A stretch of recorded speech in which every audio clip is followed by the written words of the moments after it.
కురుక్షేత్ర యుద్ధం ముగిసిన తరువాత బలరాముడు శ్రీకృష్ణుడితో, సోదరా, నీవు ఇంత చేసి నడిపించిన ఈ మహాభారతం నుండి మనుషులు ఏం నేర్చుకుంటారు అని అడుగుతాడు.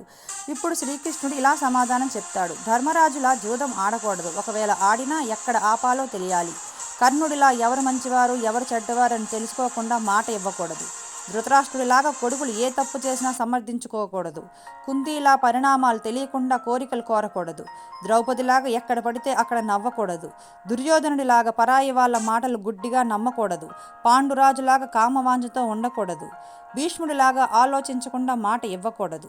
దుశ్శాసుడిలాగా ఆడవాళ్ళని శీలాన్ని అవమానించకూడదు. అశ్వత్థాముడిలాగా గర్భంలోని శిశువుని చంపకూడదు. గాంధారిలాగా కళ్ళు మూసుకొని పిల్లలు ఏ తప్పు చేసినా సమర్థించకూడదు. పరీక్షిత్తులాగా తన వంశాన్ని చూసుకొని గర్వంతో తప్పుడు పని చేయకూడదు. ద్రోణాచార్యుడిలాగా ఎవరు ఏమి చెప్పినా నమ్మకూడదని శ్రీకృష్ణుడు చెప్పిన మాటలకి బలరాముడు నమస్కరిస్తాడు.